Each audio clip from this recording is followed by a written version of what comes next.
Le 1er novembre, il y a le Ghibli Park qui a ouvert. Ghibli. Ghibli desu ne. Ghibli desu, il a dit. Il est bête. Ok. Il y a le Ghibli Park qui a ouvert donc mardi. Et ça faisait des années qu'on attendait son ouverture. Et du coup, je vous propose aujourd'hui de vous expliquer un petit peu tout ce qu'on y trouve et de vous partager toutes les infos qu'on a aujourd'hui sur ce parc. Il me semble que tu en avais déjà parlé, tu l'avais déjà teasé en émission ou sur notre Instagram, non? C'est très probable. Je pense Bah, que dans l'émission, l'émission, il y a la En émission, en émission, on en semaine, avait je crois. parlé. Ouais, c'était plus une news, mais c'était à l'époque où ça avait été annoncé. Alors, ce qu'il faut savoir, c'est que ça a commencé comment? En 2017, il y a Toshio Suzuki, qui est le producteur du studio Ghibli, qui annonce avec le maire de la préfecture, je ne sais pas si on appelle ça un maire, l'ouverture d'un parc à thème sur l'univers de Mon voisin Totoro. Je me rappelle Donc ça, de ce visuel. C'est ce qu'ils partagent en 2017. L'ouverture est prévue pour 2020. Et voilà. Et il faut savoir que à Aichi, donc c'est l'endroit où il y a le parc aujourd'hui, il y avait déjà la maison de Mei et Satsuki, donc la maison des deux petites filles de Mon voisin Totoro, Grandeur Nature, qui est dans ce parc qui a été construit en 2005 pour l'exposition universelle. Du coup, l'idée c'était de faire une extension et de faire un parc à thème Totoro. Donc ça, c'était en 2017. Et l'année qui suit, il y a des premières images du concept qui sont partagées. Et en fait, petit à petit, le projet ne se limite plus qu'à Mon voisin Totoro, mais prend plus d'ampleur et commence à s'adresser à tout l'univers du studio. Et c'est d'ailleurs Goro Miyazaki, le fils de Hayao Miyazaki, qui prend les rênes au niveau et qui supervise un peu toute la construction. En vrai, c'est pas bête. Hein. Vu que ces films se bancal, alors autant faire un parc. C'est ça. Je l'ai Son pas dit père trop a toujours fort. dit qu'il était fort en tant que paysagiste, mais moi en tant que réalisateur. Donc voilà. Du coup, le parc, qui est pour jusque-là n'avait pas de nom, a enfin un nom officiel. On l'appelle Ghibli Park.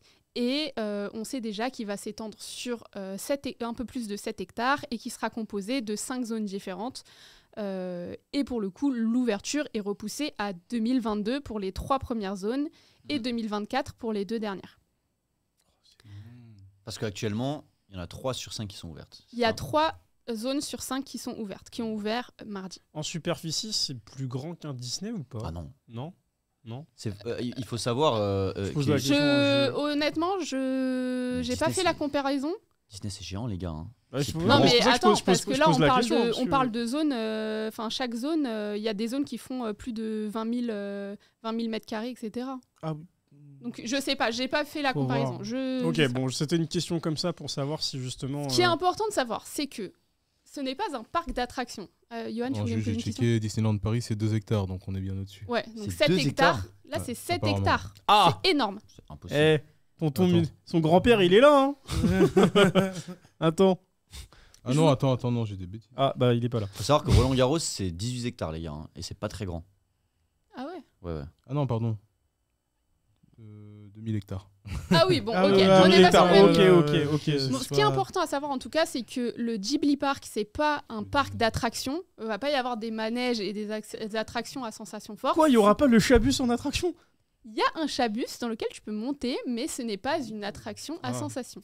D'accord. C'est un parc à thème. Donc en fait, on va surtout retrouver des répliques, des expositions, des choses à voir, etc. Je vous en dirai plus un peu après, mais d'abord, je vais parler du coût de construction, qui a été estimé à 31 milliards de yens, donc 270 millions d'euros. Ça va. Pas mal. Ça va. Et le parc prévoit d'accueillir environ 1 million de visiteurs par an, puis 1,8 million de visiteurs lorsqu'il sera ouvert en intégralité. Je pense que ce sera plus. Oui. Je pense. Alors, je pense qu'ils ont des quotas, mais il faut savoir que je pense que ce sera complet tout le temps, Tout le temps. Ouais. comme le musée Ghibli qui existe aujourd'hui à Mitaka. Il est où le parc? Il est à Aichi, c'est à 300 km de Tokyo. En vrai, au niveau superficie, parce qu'au Japon, il n'y a pas tant de.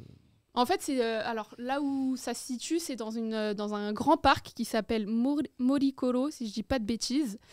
Et en fait, ce parc-là, il est constitué de zones avec des forêts, etc. Et il avait déjà été utilisé pour l'exposition universelle en 2005. Et du coup, ils ont réhabilité les zones, etc. Et ce qui est important de savoir aussi, et ce qui était important pour le studio, pour Miyazaki, etc., c'est la construction. Ils ont vraiment mis l'accent sur le respect de l'environnement et de la nature, et ils n'ont pas voulu dénaturer le lieu. Donc il y a encore la forêt, elle existe encore. D'ailleurs, c'est là où on va retrouver la zone de Totoro, donc je vous parlerai après. Mais ça a vraiment été au cœur du projet de ne pas abîmer ce lieu qui existait déjà. C'est un peu ce qu'on retrouve dans certains films. Ce genre de Exactement. propos tu vois, genre je pense à Princesse Mononoke par exemple, entre autres, mais il y a vraiment un respect du coup de la nature et c'est vraiment en harmonie avec ce qu'ils ont voulu. L'écologie, ça fait partie d'une des grandes valeurs qu'on va retrouver dans les films du studio et particulièrement de Miyazaki.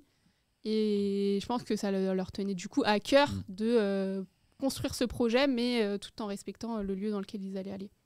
Dans la construction, comme tu as dit, ils ont été très écologiques dans leur façon de fonctionner et ils ont aussi annoncé, désolé si je répète ce que tu as dit, mais je pense que tu l'as pas dit, ils ont annoncé que si ils font des améliorations, des agrandissements, par exemple, ils ne retireront aucun arbre. En fait, c'est pour être un peu plus précis, c'est s'ils doivent retirer un arbre, ils en replantent un directement après. Ils sont bons. C'est bien. Voilà un peu sur l'historique du Ghibli Park. Maintenant, on va parler un peu plus de ce qu'on y trouve et des 5 zones. Alors, la première zone, c'est la colline de la jeunesse. C'est une zone de 7500 m² qui se base principalement sur les films de Si tu tends l'oreille et Le Royaume des chats, qui ne sont pas des films de Miyazaki, mais qui sont des films... J'adore. Vraiment. Et donc, on va retrouver une reproduction du magasin d'antiquités qu'on voit en bas à gauche. On va retrouver le bureau des chats. Donc, dans le Royaume des chats, il y a un petit bureau où on va avoir le baron et Muta, donc le gros chat sur son fauteuil en train de discuter, etc. Et tout un tas d'autres choses qu'on va retrouver dans cette zone-là. Ensuite, donc ça, c'est une zone qui est ouverte aujourd'hui. La deuxième zone ouverte aujourd'hui, c'est le grand entrepôt Ghibli. Et là, c'est une zone de 4200 m². Elle a été construite, donc c'est une des seules zones qui est couverte, la seule zone couverte même. Et elle a été construite dans une ancienne piscine publique qu'ils ont réhabilitée pour faire cet entrepôt. Et dans cette zone-là, on va retrouver des zones d'exposition. On va retrouver une rue commerçante avec des cafés, des boutiques, etc., qui va donner un peu la vibes, le voyage de Chihiro quand ils arrivent un peu dans le parc à thème, etc. On va retrouver également une salle de théâtre et de projection et un entrepôt. Donc, le nom de la zone, c'est le grand entrepôt Ghibli. Un entrepôt dans lequel on va voir tous les objets qui ont déjà été précédemment utilisés pour d'anciennes expositions, etc. Et c'est aussi dans cette zone qu'on va retrouver le monde d'Ariechi. Je ne sais pas si vous avez vu Ariechi. Le petit monde des chapardeurs. Exactement. Et en bas à droite, on voit la représentation de la chambre d'Ariechi. Ce qu'il faut savoir, pour ceux qui ne l'ont pas vu, Ariechi, c'est des tout petits, c'est des tout petits humains.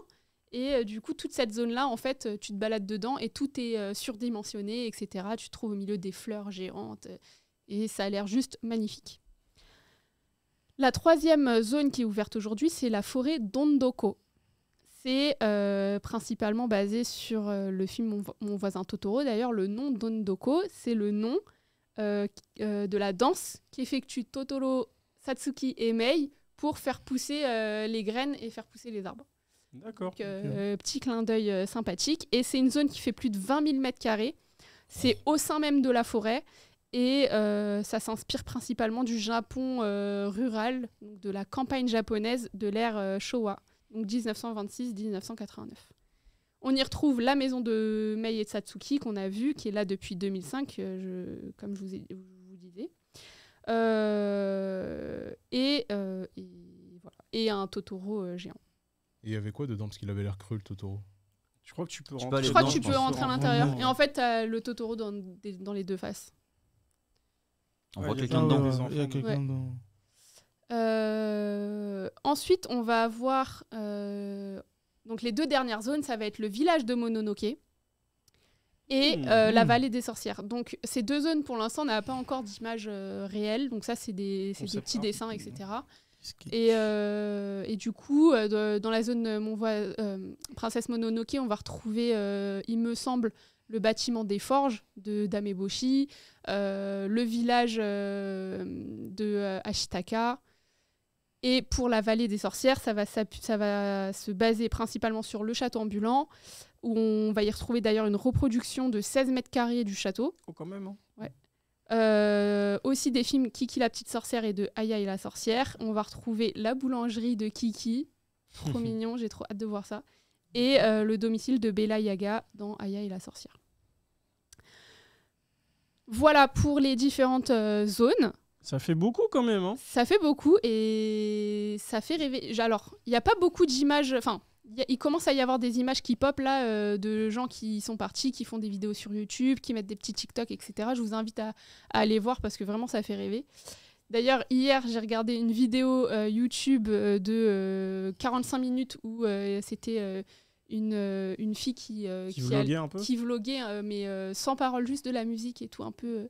C'était trop bien et j'ai dormi et j'ai rêvé que Elle était là-bas. j'étais D'où allée ton tweet de ce matin. mais vraiment, et mon rêve était assez bizarre parce que je rêvais que j'allais au Japon pour une seule journée, juste pour aller au parc, et que le soir je reprenais Ça l'avion. veut dire que t'as vraiment envie d'y aller. Quoi. C'était Ah bizarre. ouais, c'est. Ça go, hein. Ah oui, vraiment. D'ailleurs, Euh, j'ai une question. Tu connais un peu les tarifs Exactement. sur... J'allais y venir. Ah bah parfait.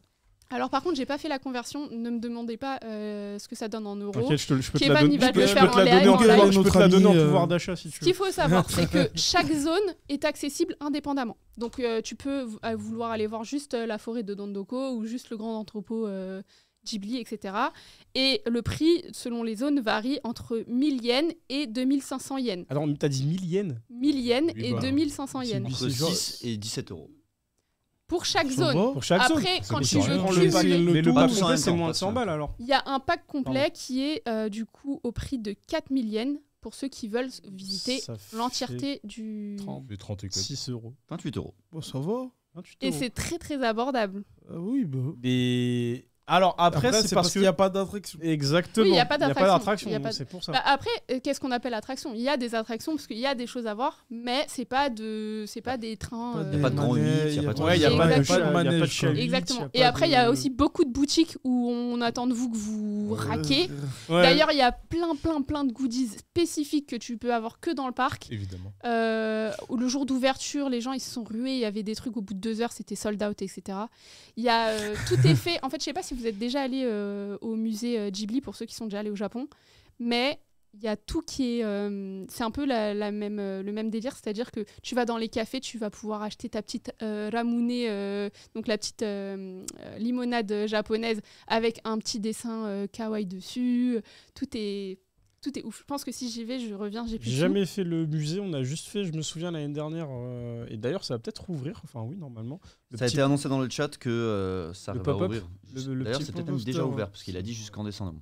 Ah oui, le ouais. petit pop-up où du coup on a récupéré, Kevin a récupéré un petit Totoro. Il est là-bas, il est là-bas, il fait ça. le château éphémère. Il court sur place Exactement. depuis 2 ans. Et du coup, dernière petite information logistique, il faut savoir qu'aujourd'hui, la réservation, la réservation est obligatoire pour y aller. Ok. Les tickets sont mis en vente le 10 de chaque mois, mais pour le moment, il n'est pas encore possible de réserver ses billets depuis l'étranger. Donc faut aller là-bas. Donc il faut être sur place. Il y a un site qui permet de réserver les billets, mais c'est un site en japonais. Il faut être dans la géographie Avoir une là-bas taupe. pour Ah, pouvoir il est même pas accéder. le site, il est pas en anglais. Genre, Non, c'est pour un l'instant. VPN. Ah ouais, c'est que pour Ou le un VPN. ouais, donc C'est local. quoi. local. ouais. C'est Faut ça. avoir un pote là-bas. Et après, sinon sur place, j'imagine que un peu comme le musée Ghibli, tu vas avoir des revendeurs, etc. De toute façon, n'y allez pas avant 2023 parce que si vous venez de France, autant que tous les parcs soient ouverts. Ouais, mais ce sera de. Alors, Quoi, les parcs- tous les la parcs zone sont 4, la Il y a zone deux parcs 4, qui il y sont en a- encore fermés. la zone Ouais. 4, c'est pour automne 2023 et la zone 5, c'est pour 2024. Donc, On va attendre 2 ans. N'y allez pas juste pour ça, attendez un peu.